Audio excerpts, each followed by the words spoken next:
Hello दोस्तों, कैसे हैं आप लोग। मेरा नाम आशिक है। Welcome to AD abroad channel. आज मैं खड़ा हूँ वैलेटा सिटी में, जो माल्टा की कैपिटल है। और हमारे साथ एक अहम शख्स जुड़ चुके हैं, जो हमारे बहुत ही अच्छे दोस्त हैं, जो आज इस बारे में हम लोग चर्चा करेंगे। Malta work permit, how to come Malta, Malta to Germany and Germany to Malta. तो इस बारे में हम चर्चा करेंगे। मेरे एक दोस्त है। So hello sir, welcome to my channel. So just introduce yourself to my subscriber. मेरा नाम हरीश है। मैं उत्तराखंड इंडिया से हूँ। अभी मेरे को माल्टा में 1 साल 9 मंथ हो चुके हैं। और लोग बताते हैं कि यहाँ से जॉब अप्लाई करना बहुत इजी है, जाके जॉब कर सकते हैं, जैसा यहाँ से जर्मनी, यहाँ से लक्समबर्ग। बट मैंने यहाँ से जर्मनी गया था क्योंकि वहाँ पे मेरा बड़ा भाई काम करता है। तो मैंने वहाँ पे at the F&B supervisor, F&B server apply किया था। तो वहाँ पे बहुत डिफिकल्ट है जॉब पाना, क्योंकि वहाँ पे लैंग्वेज बैरियर है। जो हमें जर्मन लैंग्वेज B2 आना चाहिए, B1 से भी काम नहीं चलेगा। और उसके बाद मैंने बहुत ट्राई किया, बहुत जगह पूछा, तो इसलिए वहाँ पे जॉब पाना बहुत डिफिकल्ट है, specially for the F&B service. अभी जो भी इंडिया या कोई भी कंट्री से अगर अप्लाई करना चाहता है जर्मन में, तो वो सिर्फ एक कंस्ट्रक्शन और skill worker like a construction engineering, ये लोग अप्लाई कर सकते हैं। But at the hotel hotel line वो बहुत डिफिकल्ट है। वो सिर्फ एक इंडियन रेस्टोरेंट में अप्लाई कर सकते हैं, एट द शेफ शेफ में कर सकते हैं। और जॉब पाना बहुत डिफिकल्ट है।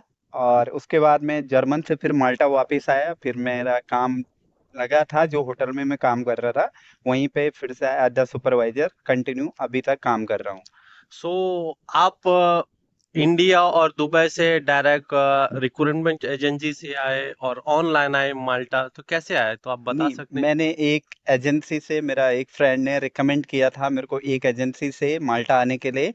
तो मैंने अप्लाई किया था। अप्लाई मीन्स लाइक 8 मंथ लग चुके थे। तो उसके बाद मैं यहाँ पे आया। पर यहाँ पे जब आप आते हो तो आपके पास कम से कम 1200 यूरो आपके पॉकेट में होना चाहिए। क्योंकि जैसा हम लोग दुबई में हमारे पास कॉमोडेशन कंपनी का था, इंश्योरेंस कंपनी का था, ट्रांसपोर्टेशन कंपनी का था।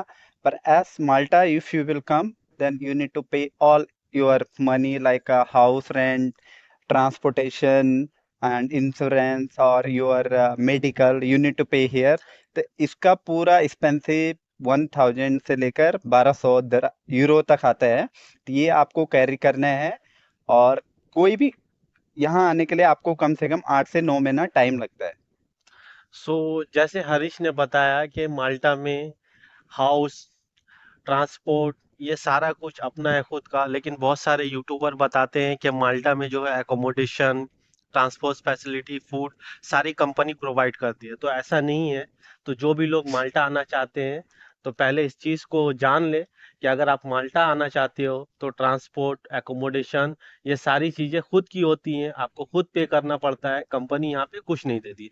तो आपने माल्टा से जर्मनी आप गए, तो जर्मनी में आपने क्या रियलाइज किया कि वहाँ लैंग्वेज जो प्रॉब्लम्स है, या जो स्किल्ड वर्कर है, अनस्किल्ड वर्कर है, तो जो लोग अप्लाई करना चाहते हैं या जो जाना चाहते हैं, वो कंस्ट्रक्शन में अप्लाई करे, या वो प्लम्बर है, इलेक्ट्रिशियन है, या वेयर हाउस वर्कर है, तो वो कैसे जाएं और वो कैसे अप्लाई कर सकते हैं। तो अगर इस बारे में अगर आप कुछ थोड़ा बताना चाहें तो। देखो, मैं तो यही बात बताता हूँ। जैसा कि यहाँ से जर्मनी जाना है, पूरा जैसा यूरोप में 26 कंट्री है, हर कंट्री की अपनी लैंग्वेज है, अपनी लैंग्वेज है। जैसा अभी माल्टा पहले स्किल स्किल पास नहीं था, पर अभी माल्टा ने 2024 से स्किल पास कंपलसरी कर दिया है। तो हर कंट्री में अपनी अपनी लैंग्वेज है। ऐसा ना सोचिए कि पूरा यूरोप में इंग्लिश चलती है। सबसे बड़ी लोगों की गलत सोच ये रहती है कि यूरोप में पूरा इंग्लिश यूज होता है ना। कि 26 कंट्री है, उनका अपना लैंग्वेज है, अपना वो है। हर किसी का स्किल पास करना बहुत जरूरी है। जर्मनी में अगर मैं ये बोलता हूँ, ट्राई करो ऑनलाइन। किसी भी एजेंसी को 10-12 हजार दराम या 12-13 लाख रुपए दे के फायदा नहीं है। आप एक कोई भी कंपनी है उसकी वेबसाइट पे जाओ, जैसा कुछ भी काम करना है आपको, उसकी डायरेक्ट वेबसाइट पे जाओ, वहां से अप्लाई करो। अगर आपको कुछ भी हेल्प चाहिए या वो चाहिए, आप एक हर कंट्री की एक एम्बेसी होती है, जैसा हम इंडिया से कर रहे हैं। तो अगर जर्मन की एम्बेसी इंडिया में है, आप कुछ भी इंफॉर्मेशन लेना चाहते हैं तो फ्री ऑफ कॉस्ट है, आप वहाँ से अपॉइंटमेंट लेके आप वहाँ पे जा सकते हैं। क्योंकि लास्ट ईयर हमारा मेरा एक दोस्त कनाडा गया था, हमने यहाँ पे कनाडा एम्बेसी में अपॉइंटमेंट लिया था। वहाँ से जो भी डॉक्यूमेंट्स इंफॉर्मेशन था, एक चेकलिस्ट देते हैं वो लोग, तो उस चेकलिस्ट से देख सकते हैं आप क्या क्या कर सकते हैं, क्या क्या हो सकता है।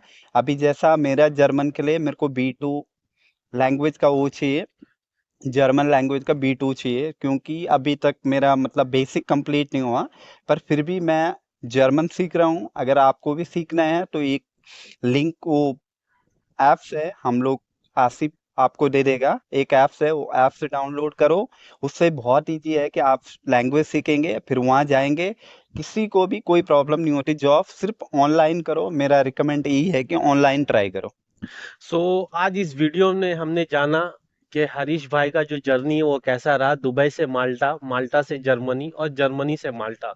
सो जो लोग माल्टा में हैं या दुबई से माल्टा आना चाहते हैं या माल्टा से जर्मनी अप्लाई करना चाहते हैं, तो सबसे पहले है कि वो अपने लैंग्वेज पे काम करें। अगर उनका B1 लेवल लैंग्वेज उनको आता है तो उनके लिए एक प्लस पॉइंट है, क्योंकि ज़्यादातर यूरोपियन कंट्री में उनका खुद का लैंग्वेज है, इंग्लिश बहुत कम बोली जाती है। पर माल्टा एक ऐसा कंट्री है जहाँ पे लोग 99% लोग इंग्लिश बोलते हैं। और मैं ये बताना चाहूँगा कि आप लोग मोस्टली ऑनलाइन अप्लाई कीजिए, क्योंकि जर्मनी में बहुत सारी वैकेंसी अवेलेबल है। आप उनकी कंपनी के वेबसाइट पे जाइए, वो वेयर हाउस पे, जैसे DHL हो गया, अमेजोन हो गया, DB शंकर हो गया, ये बहुत बड़ी बड़ी वेयर हाउस कंपनी है। इनके आप वेबसाइट पे जाइए, इनके HR को खुद आप CV और कवर लेटर डालिए। सबसे पहले बात बता देता हूँ, आपका CV और कवर लेटर जितना अच्छा होगा, आप डायरेक्ट HR को CV मत भेजिए, क्योंकि ये जो जितनी सारी बड़ी बड़ी कंपनियां जो हैं, ये रिक्रूटमेंट एजेंसी के द्वारा कैंडिडेट को हायर करती हैं। ये एक दो कैंडिडेट नहीं, ये 200 300 500 कैंडिडेट्स को हायर करती है। और ये एक रिक्रूटमेंट एजेंसी के द्वारा ये जो है अपॉइंट करती है कैंडिडेट को। तो आप भी डायरेक्ट HR को CV ना भेजें। अगर आप डायरेक्ट HR को CV भेजेंगे तो वो 100% कैंसिल हो जाएगी। तो मैं आप बताना चाहता हूँ कि आप डायरेक्ट रिक्रूटमेंट एजेंसी को अपनी CV भेजें, और आपका CV और कवर लेटर जितना ही अच्छा होगा वो आपको सिलेक्ट करेंगी, और वो आपको गाइड करेंगी कि आपको क्या क्या डॉक्यूमेंट्स चाहिए। जैसे हरीश भाई ने बताया कि यहाँ पे जर्मन एम्बेसी है, if you have any doubt you can take appointment in German agency. वो आप लोग को चेक लिस्ट देंगे, राइट हरीश भाई? तो वो आप लोगों को चेक लिस्ट देंगे, आपको क्या क्या डॉक्यूमेंट्स प्रिपेयर करना है, क्या क्या आपका डॉक्यूमेंट्स लगेगा। जैसे लाइक आपका TRC कार्ड वैलिड होना चाहिए, पासपोर्ट अवेलेबल होना चाहिए, जैसे employment contract, proof of accommodation letter वो लोग प्रोवाइड करेंगे। एम्बेसी के द्वारा बहुत सारा फॉर्म फिलअप होता है, सिग्नेचर्स होते हैं, तब वो आपका वीज़ा लगता है, तब जाके आपको वो कंपनी में जाके आप काम कर सकते हैं। और दूसरी सबसे बड़ी बात मैं आपको बताना चाहता हूँ, जो लोग अनस्किल्ड वर्कर में जाते हैं, जैसे हमारे बहुत सारे एशियन, बांग्लादेशी, पाकिस्तानी भाई जो दुबई से हैं या इंडिया पाकिस्तान से हैं, वो लोग अमेजोन DHL में जो अनस्किल्ड वर्कर है वो वेयर हाउस और फैक्ट्री वर्कर में काम कर रहे हैं, क्योंकि हमने बहुत सारी वीडियो देखी है कि वो काम करते हैं। पर आई थिंक मुझे कंपनी उनको लेती है जो बल्क में 300 400 कैंडिडेट लेती है, वो उनको वोकेशनल ट्रेनिंग देती है। शायद उनको 3 मंथ्स 4 मंथ का वोकेशनल ट्रेनिंग देती है, तब वो जो अनस्किल्ड से स्किल्ड वर्कर में आते हैं उनको सर्टिफिकेट देती है, पर उनकी सैलरी वगैरह सारी देती है, और उनका एक जॉब फिक्स हो जाता है। तो इस वीडियो का मतलब था, ये लाइव इंटरव्यू आके आपने जो अपना थॉट्स, अपना एक्सपीरियंस हमारे साथ शेयर किया है। सो जो भी बंदे एब्रोड आना चाहते हैं, जो एब्रोड में काम करना चाहते हैं, जो गरीब माँ बाप के बच्चे हैं, वो अपने माँ बाप का सपना पूरा करने चाहते हैं, अपनी फैमिली को स्ट्रॉन्ग करना चाहते हैं, क्योंकि जो भी बंदा एशियन भाई लोग जो एब्रोड आ रहे हैं, वो अपनी कहीं ना कहीं फैमिली को स्ट्रॉन्ग करना चाहते हैं, अपनी लाइफ को बेटर करना चाहते हैं, तभी वो एब्रोड आ रहे हैं। तो आई थिंक इस वीडियो से आपका बहुत सारा डाउट्स क्लियर हो गया होगा कि आप माल्टा कैसे आ सकते हो, माल्टा से जर्मनी कैसे जा सकते हो, और जर्मनी से माल्टा का सफ़र कैसा रहा। तो हरीश ने अपना एक्सपीरियंस, लाइफ एक्सपीरियंस शेयर किया।